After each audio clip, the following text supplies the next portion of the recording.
Hello and welcome to the Divorce to Bliss podcast. Here you will learn all things related to healing from divorce, mind, body, and spirit, so you can create a beautiful new life filled with happiness. I'm Rachel Ruby, author of Divorce to Bliss, divorce coach, speaker, and attorney, and I'm so glad you found me here.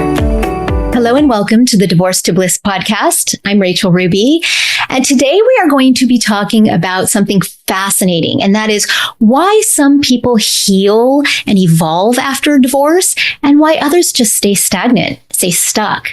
My guest is Dr. Kate Flynn, PhD, and Kate is a developmental psychologist, a crisis coach, and a former CEO who applies her expertise in systems and strategy to the realities of surviving crises. After navigating her own high-profile crisis, Kate developed a framework for stabilizing chaos, making strategic decisions under pressure, and building a sustainable, fulfilling life after hardship.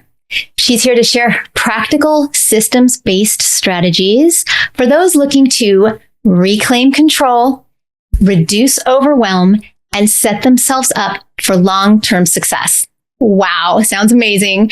Thank you so much for being here, Kate, today, and I am so excited to dive into this.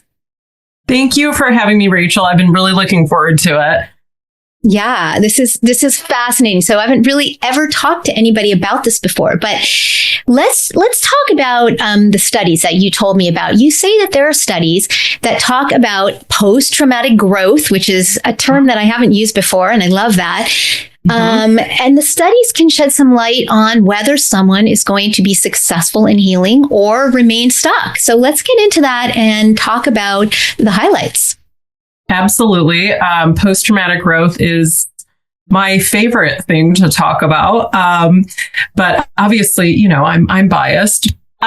So it is an actual psychological phenomena that can happen to individuals who experience major life crises. And I can qualify that if needed. Experiencing a crisis or a trauma is a subjective experience, but it's safe to say that anything major that happens in your life that has the potential to cause negative effects in your life, we'll call a crisis, and that's kind of big. That if you sort of come to that crisis with a certain set of tools or characteristics, and or you adopt certain characteristics and add tools to your toolkit as you are processing and healing from that crisis, that your life can actually be better from a connection and relationship standpoint, to just feeling more fulfilled in your life and sort of working your way up Maslow's ladder towards self-actualization, that you can actually skip a couple steps and be closer to that self-actualization if you correctly journey through processing and healing from a crisis, which is like very exciting because it shows that even if something truly terrible happens in your life, that if you do something about it, your life could actually be better than it was even before the crisis actually began.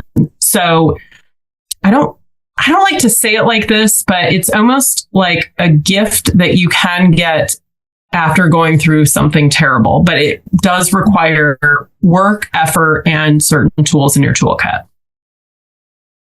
Yeah. And so it's so great because, as you know, I mean, it isn't until we suffer and we go through difficult things that we really learn how important it is to be happy and how to be happy. So I love that. Yes. Yeah, absolutely. And I would love to talk about what tools and characteristics, to your question about what research has shown is sort of the recipe for achieving this post-traumatic growth. And It's a number of different things, and it's different for everyone. But from a very overarching perspective, what you need to have is coming into the crisis, or even after the crisis, but coming into a crisis, having an open mindset and a coachable mindset is one of the most important pieces. So if you are if you have a fixed mindset and kind of think that, we all have the tools that we have and we don't gain or lose anything no matter what happens in life, and we're not receptive to learning new things, that can be a hindrance to it. So, and again, it's ideal to have as many of these tools before the crisis, because it's almost a little bit harder to gain them after the crisis, depending on what other aftermath of whatever it is you're going through, you're experiencing. So I would say an open mindset, and an ability to, when I said coachable, it comes back to a clinical skill called cognitive restructuring, and sort of your ability to challenge your thoughts, and someone coming in, a coach, a mental health provider, coming in and being able to challenge how you think about things so that you can be more open. Making meaning out of the crisis is really important as well, and can help you heal and help you get to that post-traumatic growth stage. And there are myriad ways to make meaning out of whatever your crisis is. One of the single best ways to expedite the healing process is to actually help someone who is going through whatever it is you're going through, which I get a lot of pushback on this, because someone who is dealing with a massive crisis doesn't feel they have the capacity to help another person. And I understand that. However, neuroscience research clearly shows there is a very certain part of our brain that is very activated in a crisis. And if we help someone who is going through our specific crisis, it is a way to deactivate that part of our brain that's sort of causing a lot of noise for us. So I was listening to a really good podcast the other day, Rich Roll's podcast. He was interviewing Arthur Brooks, who is a professor at Harvard and has written pretty extensively about this. But he was talking about an example in the fires in California. And, if your house is on fire, you don't want to also help someone. You're kind of focused on what is happening there. But if once you realize that your house is gone and you're not going to be able to save it, immediately turning and helping someone down the road who you can help and maybe help save their house is incredibly healing for you. So that is meaning making. And that is an example of maybe sort of an extreme example, but a pretty clear example of how you can do that. The single most important thing that someone ideally has in their toolkit is social support.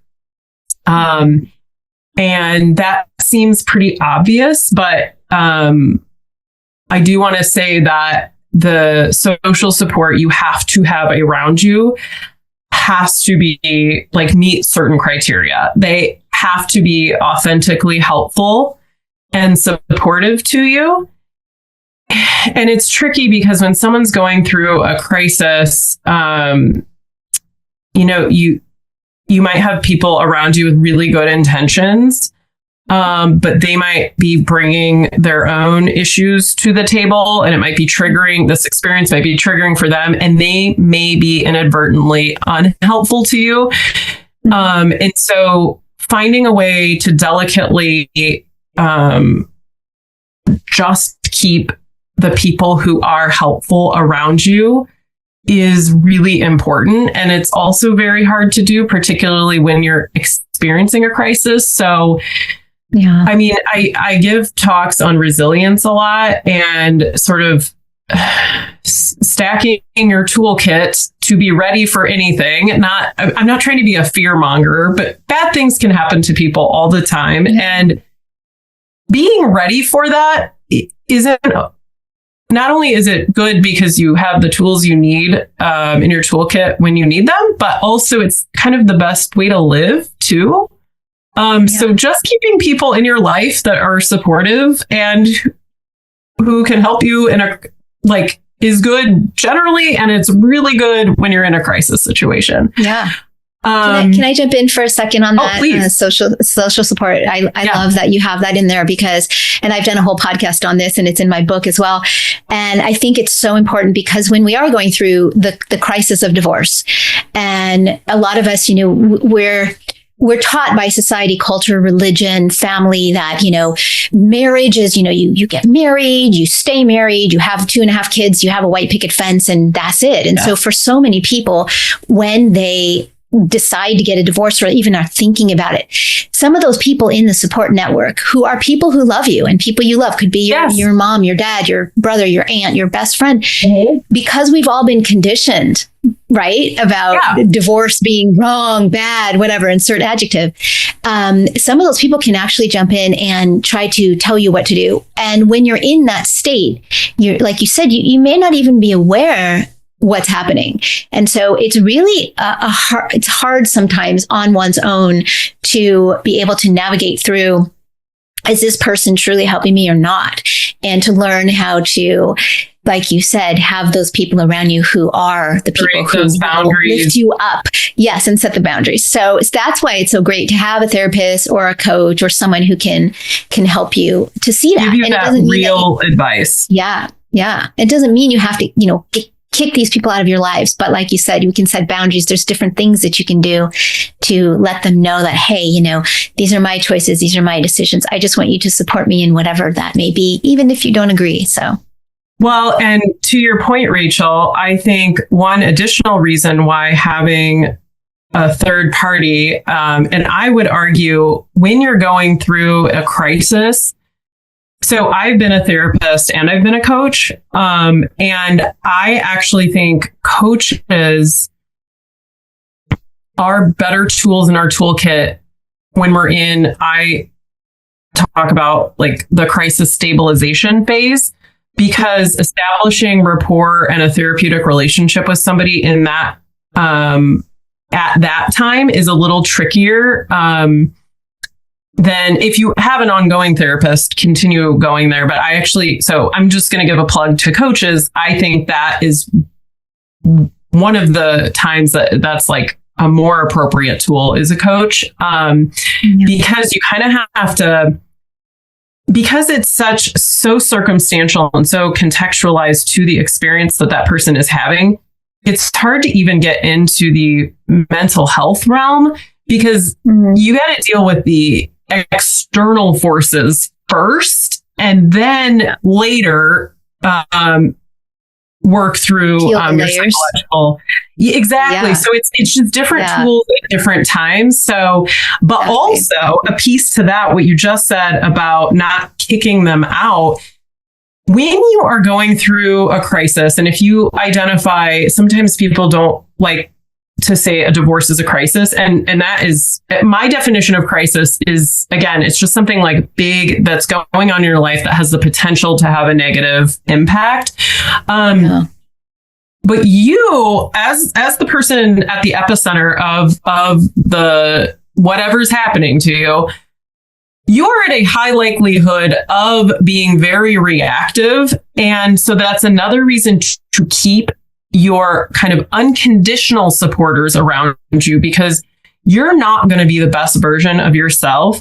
And you can very quickly eliminate relationships in those moments with someone who maybe, they're not intending to not be helpful, but they're not being helpful. And it's something you got to deal with later down the road, but you don't want to necessarily be estranged from them or kick them out of your life. So that's another reason that you might very well, again, having a coach who can give you words to do that in a safe way, you can't trust your own judgment really from that perspective, because you're going to say things that you may regret later. Right. Ask me how I know. So exactly. But also to what you were saying, there are some times where you do have to let someone go, whether it be temporary or permanently from your life. And that's why a coach can also help you. Yeah. Because I let a few people go when I was going through divorce. And I have to say, one of them was a really good friend of mine. But when I let that person go, it was like this weight just lifted from my shoulders. I mean, it was just amazing. And then with other people, I had to say, look, I had to set the boundaries. This is where I am. This is my choice. I love you. You love me. I want you to be there for me. But unless I ask for specific advice on how I should do something, I need to figure it out on my own. Well, and Rachel, that is such a great point too that you just brought up, because from my perspective, some of the people I kicked out of my life in a reactive moment was a great thing that I just didn't have to deal with later. They should have been kicked out. However, just from an integrity standpoint and like I sort of wish I would have ended those relationships on a higher note. And maybe, at the end of the day, it doesn't matter. They needed to go and they were gone, and I got it done quickly and efficiently. However, it's just like, it's like, I wish I could have done that in a more dignified manner. For my own sake, and maybe to honor the relationship that we did have. So you're right. You can't, and maybe it's worth, and a lot of people do need to be kicked out. There are like kind of two different categories of like, some people, it doesn't matter anyway. And maybe it was just an efficient way to get rid of them. But some people, it's like, you almost want to do it more on your terms. And that is the reason why keeping like a very unconditionally supportive group around you who doesn't interject their own thoughts and feelings is good. So, right. It's a good discussion to have, because social support is the single most important thing to get you to post-traumatic growth. If we eliminated all the other things, social support is the thing that you need to do. So that it is worth the additional discussion. You mentioned a couple others too.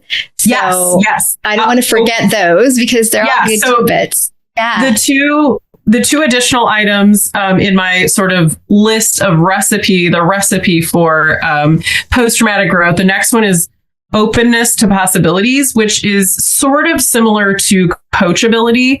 But I would argue it's a little bit different, that you are just, you're open to,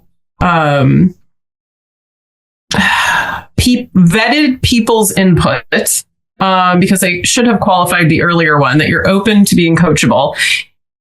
You need to make sure that who you're being coached by is vetted. You don't want to just be receptive to anyone's coaching or suggestions if they're trying to come in and give you guidance. But openness to new possibilities, even having the ability to see, to trust that maybe your life will be good again at some point down the road. You don't exactly need to know what that looks like or how you're going to get there. But just even having that trust that something good can happen to you at some point in life is very, very important to hold on to as you journey to get to post-traumatic growth. It's hard for some people because it's not very tangible. But if you are open to the idea that bad things and good things can happen to people and it's not all bad, is very, very important. I think. And then, oh, please. Yes, absolutely. Yeah, I was going to say, so that's what you were talking about is so on point with, it was for me. And just, I think it's so important that in order to get to that point where we, excuse me, where you said we kind of know, it's like expecting that we're going to be okay, knowing that we're going to be okay. And we get there, I think, in two ways. Well, there are many ways, but in two main ways. One is just trusting our intuition and really learning to work with that, which is a whole other, that you can, I've done a whole podcast on intuition, but you can actually work with someone and just work on that. But also it's really learning how to realize or to grow your self-confidence and to realize that you have control and that we don't have control of everything, but we have control of how we're going to view something. And if we want to be successful, we have the desire, we believe we can do it, and we expect it. That's the trifecta I always talk about: desire, belief, and expectation. Then there's no reason why. It's actually from Shakti Gawain. She is not, I can't take credit for that, but there's no reason why we can't know that we're going to be okay. And I think the more we work on ourselves and we work on those things that I mentioned and that you mentioned, we get to that point where I just got to a point in my own healing journey where I was so in the beginning, like, where am I going to live? Where am I? Oh my gosh. I can't find a rental. I can't find anything to buy. And all of a sudden it was like, I just sat with that, and it's almost like something just like poured over me. And I just thought, I'm going to be okay. I'm going to be fine. And as soon as I had that feeling and that expectation and that knowing, things started happening. It was like, bam, bam, bam. House came up. I mean, I can't even. Interesting is that is known in the literature as like illusory post-traumatic growth. It's like, law of attraction. Is it real? What's funny is that some people talk about it in a disparaging way in the literature, but then others talk about it as necessary. It's not real. It's not that it's not real. It's an idea. It's a concept that you almost need to get to that real growth and that real I'm okay phase. You have to have the belief. It's almost like, and some people talk about it like, oh, you're lying to yourself. And you're like, no, you're just holding on. It's faith. That's what it is. It's a faith. It's exactly that. And that is a piece to this awness, this openness to that there's something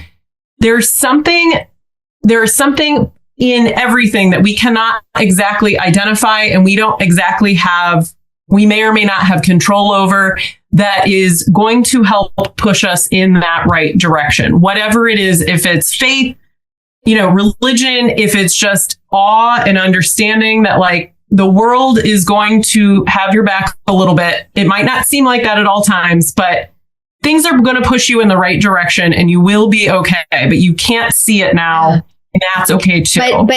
But I call it the knowing because to me, it's a choice. And I talk to a lot of my clients about this. It's a choice. You can choose to say, oh gosh, I might not make it. I might not find somewhere to live. And of course you might not, but you can also choose to say, I'm going to be okay because I love myself.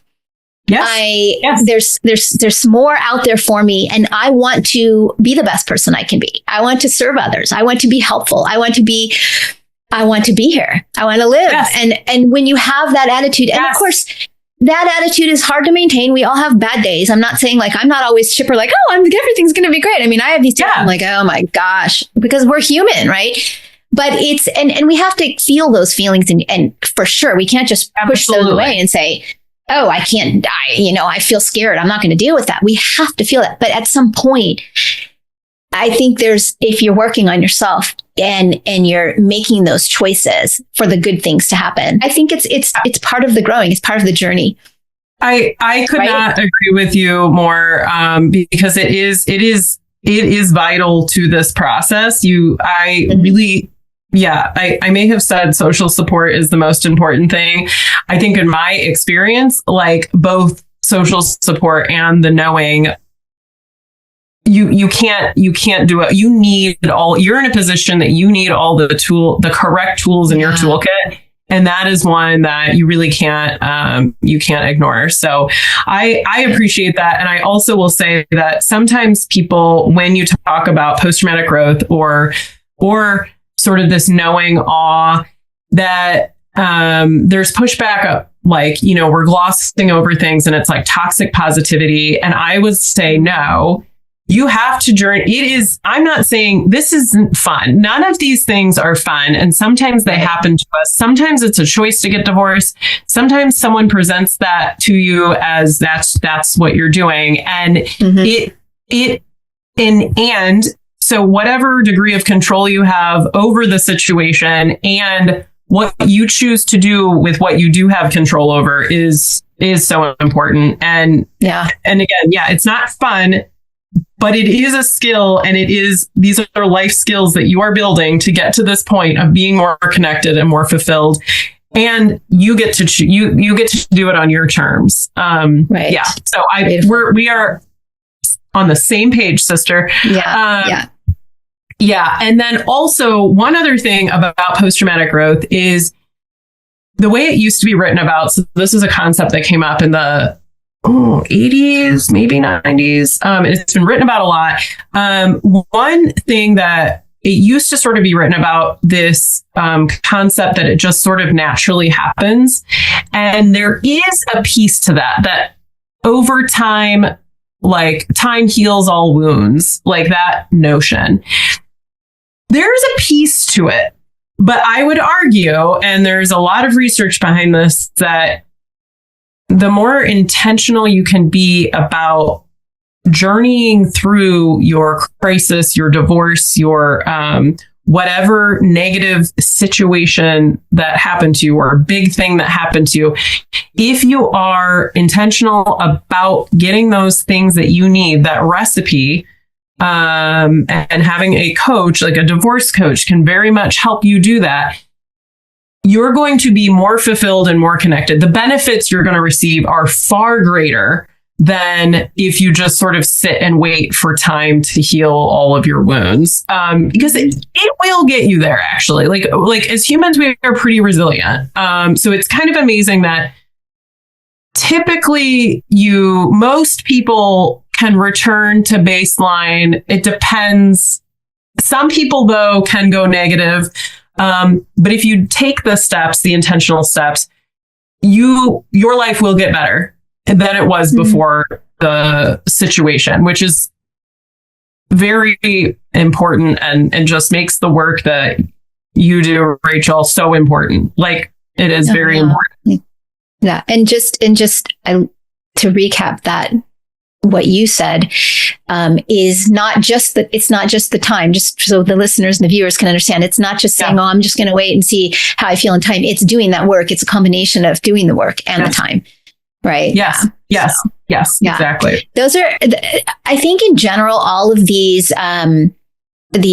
facets of this post-traumatic growth management and how to deal with it it's really great news for those who want to heal, because it kind of gives a scientific backbone, so to speak, to the emotional part of what you're going through, which is so huge and can be so debilitating. And the emotional aspect of it for so many people, I just envision is like this person just curled into a ball and just shutting down. It's like, it's the victim state, right? And so it's a process. Like I said, it's a journey. It's not something you just sit around and, okay, I'm going to wait and see how I feel next week, next month, whatever. And it's not something that you can just, I'm going to push off the healing, see if I need it. It's work. It's hard work. And it's almost like, I talk to so many people, but not so many, but I do talk to a few people who haven't gotten divorced yet or filed for divorce, and they're kind of at that stage where they're thinking about it. And they're like, oh, but I don't want to go through all of that. Like the muck of the separation. Like, I have to heal and I have to live somewhere new and I have to do all these different things. And I might have to get a new job because I've been a stay-at-home mom or whatever it is. And all of those things. And they feel so overwhelming. But at the same time, and that's work. That's the work. You have to do the work. But at the same time, staying sometimes in that marriage when you are so unhappy, when you've tried. I never advocate just like getting a divorce because you're unhappy. I always say you got to try to work on it because every relationship requires work, right? But staying in that when you are so unhappy and you're not doing the work, or even maybe you've done the work with your spouse and it hasn't worked, is also a huge healing journey, because if you make the decision to stay, you have to work with your spouse. So either way, on either side, you're doing the work. There's not an easy route. I mean, some people say like, oh, I'm just going to stay until the kids grow older. And I say, well, okay, but the kids are smart. They can feel the vibe. They can feel that mommy and daddy, maybe they're sleeping in different rooms. Mommy and daddy don't hug each other, kiss each other. No, so I really think, I guess I'm going off on a tangent here, but my point is, no, you're not. No matter what you choose, there's work. There's a lot of work. So you're either going to do the work together as a unit, or you're going to do the work, the deep work with yourself. And either way, I wish you all the happiness. You can be happy either way, but you can't select something because you think that it's going to be easier.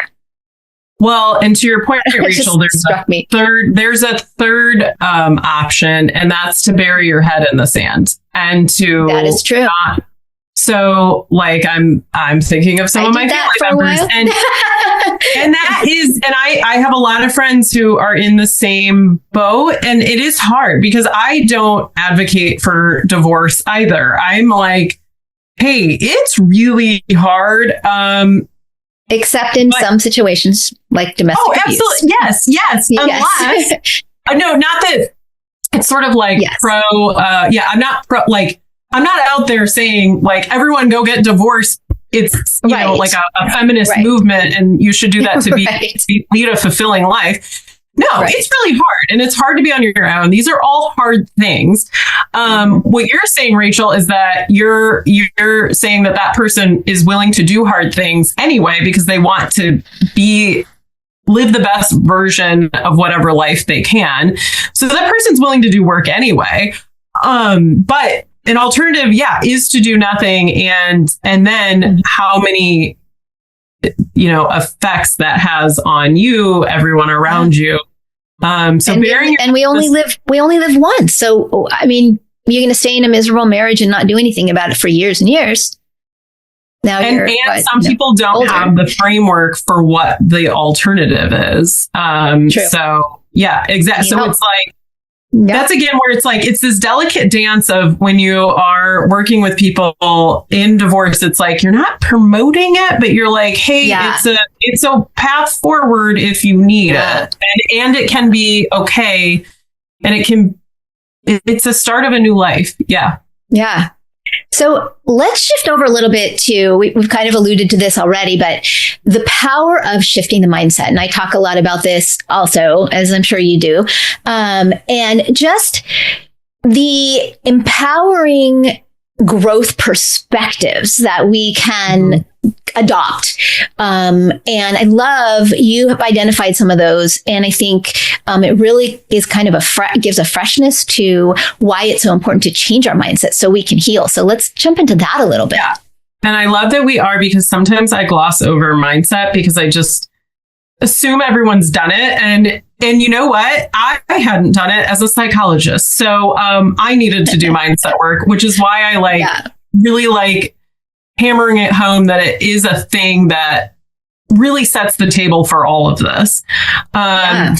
So my first sort of shifting is when you feel, when you find yourself in more of a victim mentality, which we all do when we're going through a crisis. It is natural because it's like, why are all these things happening to me right now? Why is this happening to me?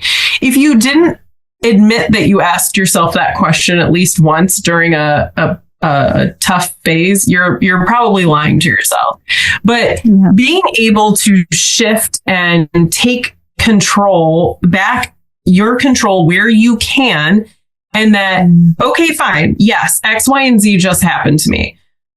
And I still have control, even if it's over your very tiny piece of the world and whatever it is, you still have one thing you have control over is your mindset. And that part of that mindset is shifting from what happened to me to, okay, this is what I can control and this is what I get to choose. And I can be the author of my own story. as cliche as it sounds, it's very empowering when you really sit and think about that. Like, yes, all these things are happening to me, and I can do something about. There's still pieces of it that I get to call. I get to call the shots here. And that's taking the focus off of what happened in the past and focusing on the present, really, is what it is. And the future. I love that. Yeah. And the future. I love absolutely. That.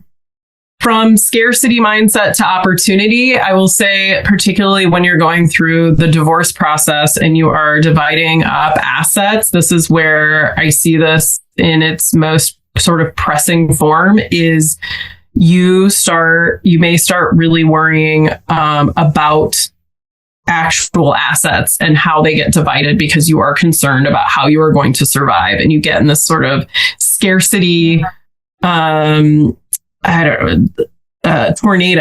And it's very hard to see when you feel like going back down Maslow's hierarchy of needs, when you are starting to be fearful of your basic needs being met. There is a part of your brain that gets activated, a little bit of a different part than what we talked about earlier, that your brain, from an evolutionary perspective, you are wired to make sure that your basic needs are met. And when you start feeling like they're not, sometimes you get tunnel vision. But reminding yourself in those moments that you have control and you have opportunity, and you can. It's so hard to talk about this when you're not in, like, it's such a nuanced situation, but remembering that you still have power to make money, to do things. This isn't set in stone. Like, how you divide up assets is not basically the end of your financial story. So again, just remembering that there's opportunity at the end of that. Another shift I like to talk about is moving from a catastrophe to a catalyst, which is kind of the theme of what we've been talking about all day, but something big happening to you and being like, okay, and this might be the start of something new.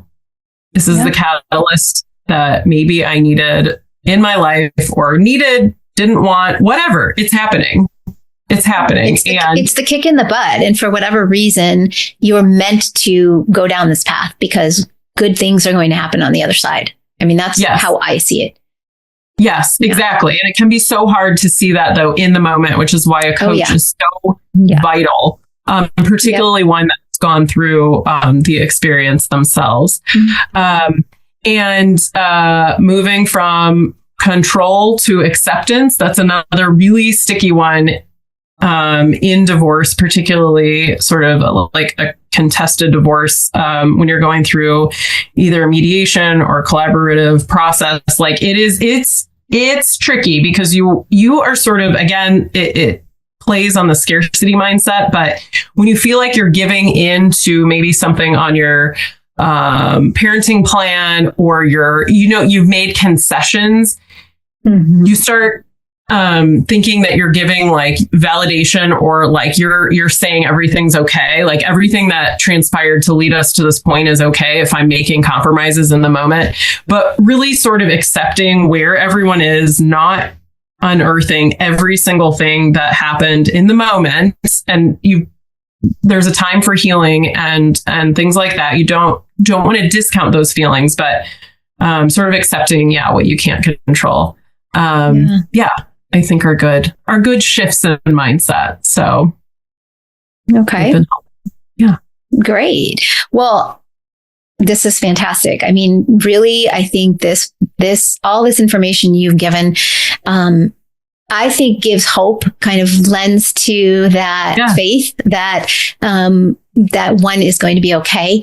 And again, like you and I both mentioned, sometimes you definitely need that help to guide you, because there's so many things to remember. There's so many things that you need to choose, you need to decide, you need to set in motion. Of course, within all of that is starting out by feeling the feelings, right? And not jumping into okay, I'm ready to go, I'm going to heal. I'm not going to deal with all this shit that I'm feeling inside, right? And that is so important to acknowledge in the beginning. So there are lots of steps. There are steps, and everyone's different. I mean, I don't have a plan that I just say like, okay, here, come on in here, John, come on in here, Sam, come on in here, Jackie, let's do this. Here's the plan. It's really going to depend on you and what you need and what you want 100%. And how you want your life to look like. And a lot of people starting out, they don't know what they want their life to look like. They can't envision it yet. And so I think that's what coaches, therapists, whoever you feel comfortable with, that's what we can do, is really help you to create that vision and build that future. So and set and Rachel, what you said is so spot on, because everyone's coming into the situation with so many of their own nuanced circumstances that you can't even possibly create a path that's going to work for everybody, and and at different times that they are journeying through a divorce.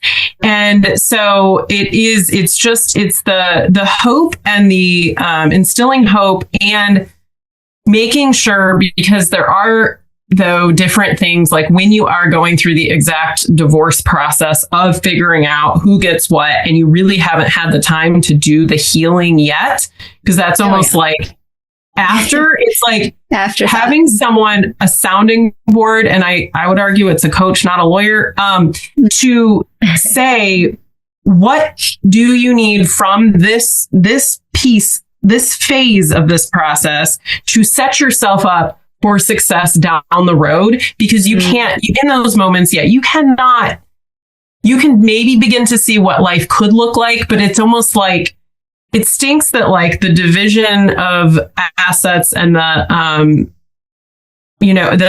actual divorce document and decree has to be like created at the kind of like, it's at the end of the marriage, but it's at the beginning of your new life. And it's like, you may go back and have wanted to do things differently, but having somebody who knows, who not only understands sort of the legal piece, but can help you create that vision and at least set the table to the best of your ability in those moments, is so important.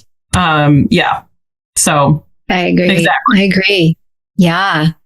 Thank you. Wow. You are just a wealth of knowledge and all of this. And I love everything we've talked about. I think it's so helpful to our viewers and our listeners. So what I'm going to do is obviously put your contact information up on the screen for those of you listening to this on audio channels. It'll be in the show notes. You can reach out to Kate if you want to know anything more about the studies, or if you want to see what she has to offer. Please feel free to do that. And I want to thank you so much for being here with me today. This is, I think. Thank you for having me, Rachel. You are such a great podcast. Oh, thank you. Yeah, it's been a lot of fun, and I appreciate it. So thank you so much.